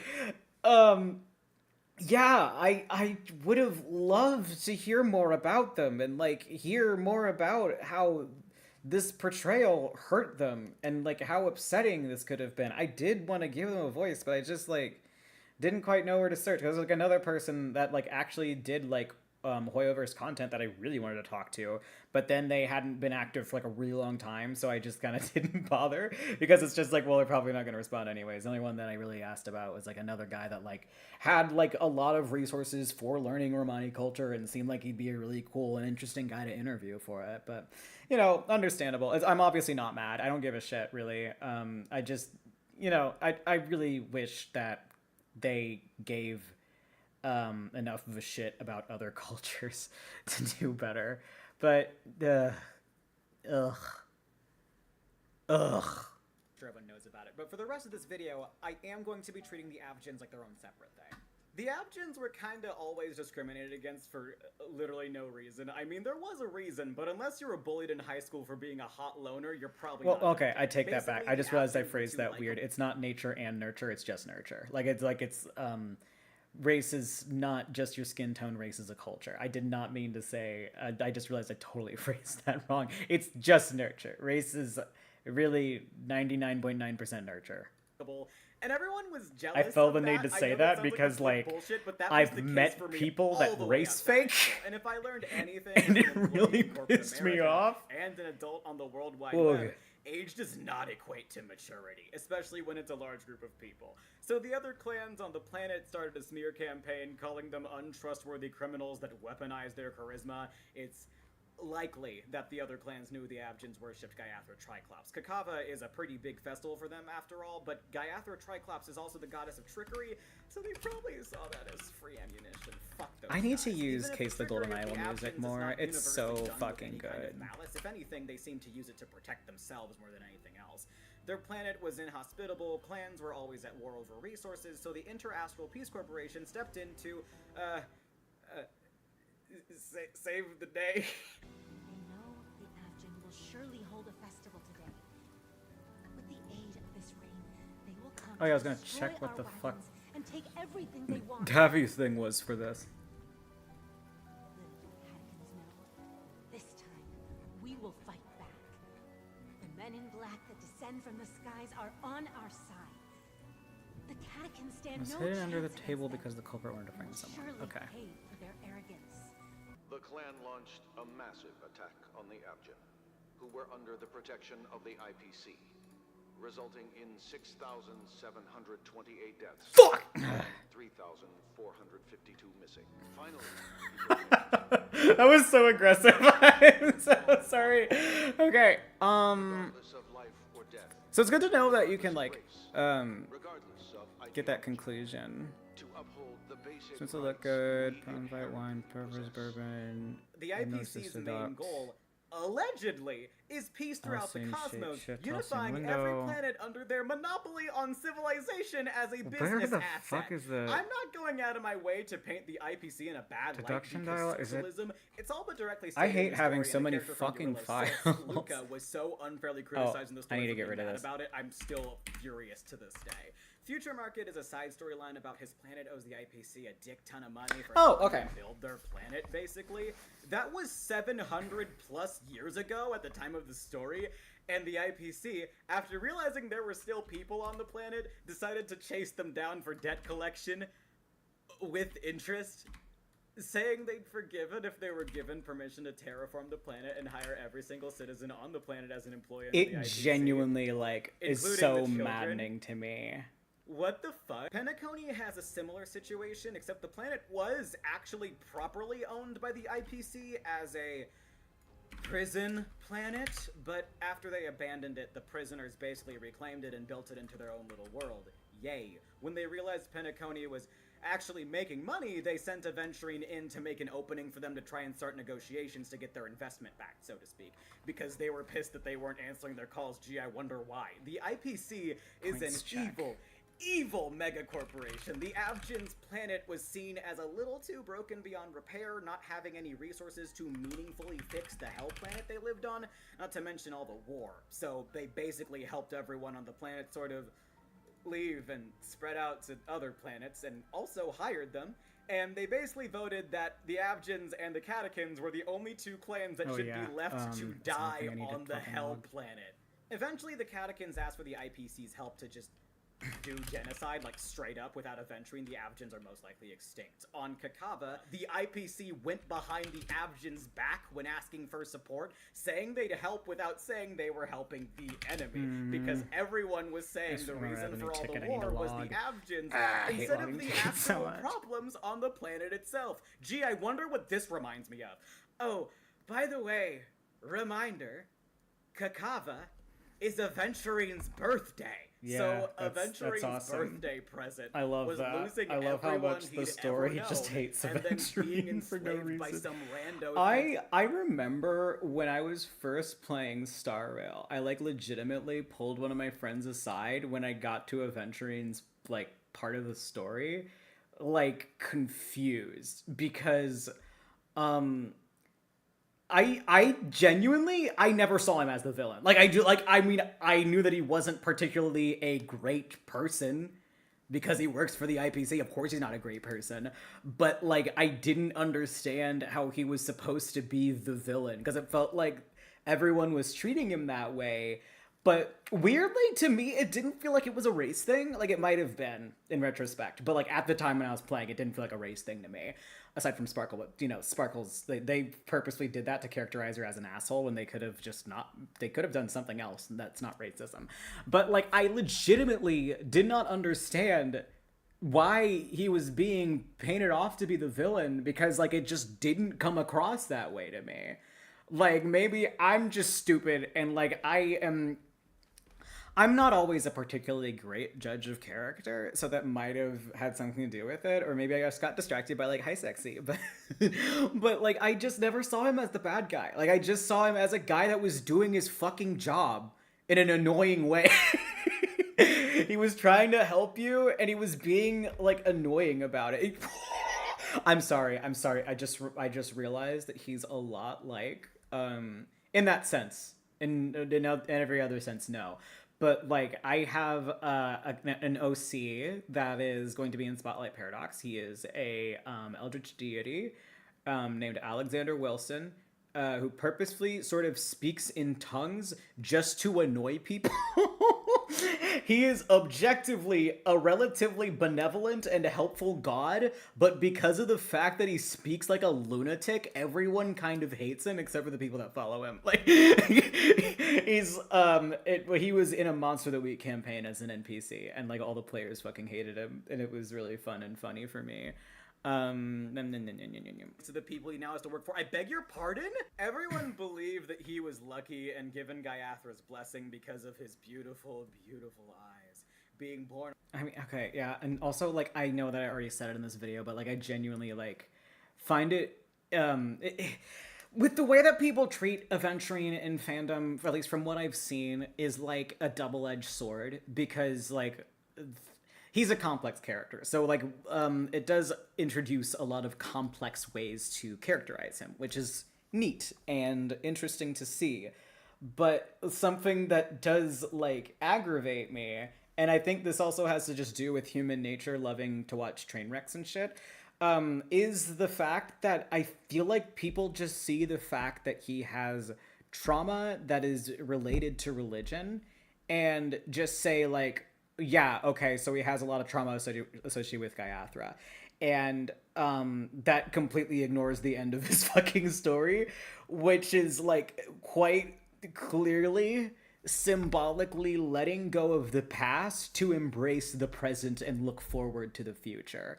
Whereas before, he was just like, I have no future. I'm just gonna give up now. And it's such an amazing, and like, you know, there's like, oh God, I guess not everyone might have gotten this. You only really get this if you pull Aventurine, from what I remember right. And he does have that line that's like, I'm still alive and I'm happy about that. Like, people should be drawing Aventurine happy more. Like, let his character develop. Don't let him stay this sad, fucking tragic guy that, like, grew to hate his luck. Like, religion is not always a bad thing. Yeah, like, religious trauma is a very common phenomenon, especially in Christianity. But he wasn't raised in Christianity. He was raised as someone that worships Gaiathra. I don't know what the fuck their religion is called, because saying that it's Avgin is objectively probably incorrect. But yeah, like, religion doesn't always equate to, oh my God, I'm so traumatized. I mean, for him it was at one point, but then he sort of grew past it. There are there's definitely some complex things to it that I would imagine some people, and that might be where the projecting comes from, some people might see as like But like they really shouldn't have done that. Like or like purposefully interpreted it a different way, because you know there is some legitimate religious trauma, but the thing that's interesting about his religious trauma is that it's more it's less about the religion itself and the cult around him, and more like the perfectionism that was forced on him. It wasn't the religion itself, not even so much the people. It's just like the weight of his ironically unfortunate birthday that really kind of screwed him. And the way that he interpreted it was like that. Like, I'm not what was forced upon me. I was actually like what was taught to me was right to an extent, but I'm not going to let that anxiety and need for perfection rule over me anymore. And while, you know, Rome wasn't built in a day, it was built in Italy, it's still like such an interesting thing and such an interesting and cool way to develop a character.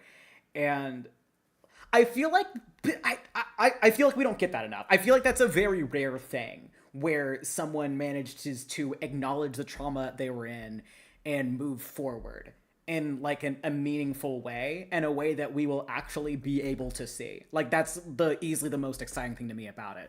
Usually with that kind of thing that happened to Aventurine, his arc would be over, we would never see him again, and that would be it. But we're gonna see him again in the Penacony arc, we're gonna see him again with Oswaldo. So the fact that like that's such a rare treat that you get to actively see someone develop, and it's just a shame that like I feel like people like reduce him to either the religious trauma or like the woobification of him trying to be better and assuming that he'll succeed. Like I think there was like a specific there was a specific thing that he said, like if you reply to him negatively, if I remember right, when you first get him and he has like that text that he sends to you, he's like, no, I don't want to fucking like play games with you, Venture, shut the fuck up. And he's like, I'm sorry for bothering you.